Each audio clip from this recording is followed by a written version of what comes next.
말씀 보겠습니다. 시편 142편 1절에서 7절까지 말씀입니다. 같이 읽겠습니다. 내가 소리내어 여호와께 부르짖으며 소리내어 여호와께 간구하는도다.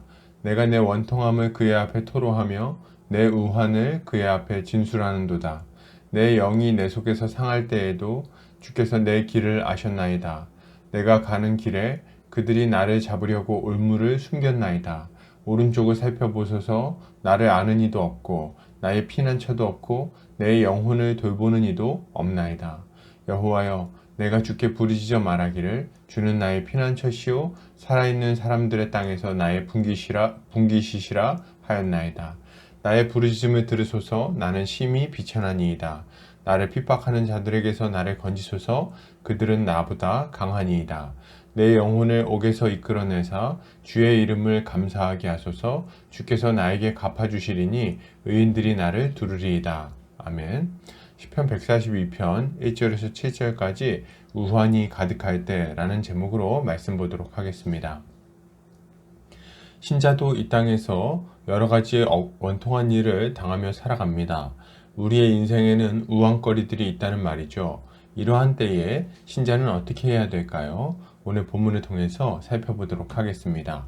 오늘 시편 기자는 이렇게 말합니다. 내가 소리내어 여호와께 부르짖으며 소리내어 여호와께 간구하는도다.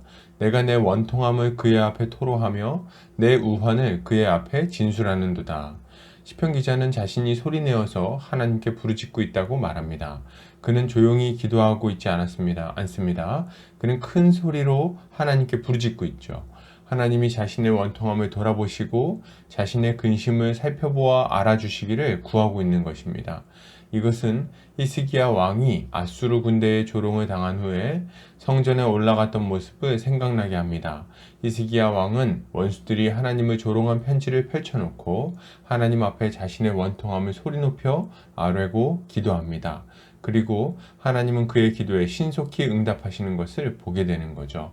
여러분, 신자는 억울하고 고통스러운 일을 당할 때나 심한 근심이 찾아왔을 때 하나님 앞에 부르짖어 기도해야 됩니다. 우리는 하나님 앞에 우리의 모든 고통과 근심을 세세히 아뢰 필요가 있습니다. 이렇게 기도할 때 우리가 생각해야 될 것은 굳이 일정한 형식을 지켜서 하거나 점잖게 묵상으로 기도할 필요가 없다는 것입니다. 하나님은 우리의 아버지이시기에 우리가 부르짖는 소리에 민감하게 반응하십니다. 어느 아버지가 자녀의 울음소리를 듣고 잠잠할 수 있겠습니까? 어느 부모가 자녀의 고통에 눈을 감을 수 있겠냐는 말이에요. 우리가 하나님께 하소연하며 부르짖으면 하나님은 우리의 원통함을 풀어주실 겁니다. 하나님은 우리의 부르짖음을 들으시고 신속히 손을 내밀어 우리의 근심을 치워주실 것입니다. 하나님이 우리의 아버지가 되시기 때문이에요. 여러분, 이것을 믿으십니까? 하나님께 부르짖어 기도합시다. 우리 내면의 근심과 걱정들을 하나님 앞에 토로합시다. 기도 제목을 적어서 펼쳐놓고 하나님께 하소연하시기 바랍니다. 하나님은 우리의 기도를 멸시하지 않으시고 신속하게 응답해 주실 것입니다. 계속해서 보겠습니다. 시편 기자는 이렇게 말합니다. 내 영이 내 속에서 상할 때에도 주께서 내 길을 아셨나이다. 내가 가는 길에 그들이 나를 잡으려고 올무를 숨겼나이다. 오른쪽을 살펴보소서. 나를 아는 이도 없고 나의 피난처도 없고 내 영혼을 돌보는 이도 없나이다. 여호와여, 내가 주께 부르짖어 말하기를 주는 나의 피난처시오 살아있는 사람들의 땅에서 나의 분기시시라 하였나이다. 시편 기자는 자신의 영이 속에서 상하고 있을 그때에도 하나님이 자신의 나아갈 길을 알고 계셨다고 고백합니다. 그는 자신이 가는 길에 원수들의 올무가 숨어 있고 오른쪽에도 도움을 줄 만한 사람이나 피난처나 혹은 자신의 영혼을 돌보는 이가 보이지 않는다고 고백합니다. 그는 큰 위기에 맞닥뜨려 있는데 그것은 이겨낼 힘이 없는 거예요. 그러나 그는 이어서 고백합니다. 주는 나의 피난처시오 살아있는 사람들의 땅에서 나의 분기십니다. 이 말은 하나님이 이 땅에서 자신을 돕고 지켜주실 분이심을 인정하고 고백하고 있는 것입니다. 여러분, 신자는 이 땅에 의지하리가 없을 그때에도 하나님이 우리의 유일한 도움이자 피난처이심을 믿고 기도해야 됩니다. 우리에게 어려움이 찾아올 때를 생각해 보면 한두 가지가 아니라 한꺼번에 여러 가지 어려움이 찾아오는 것을 종종 보게 됩니다.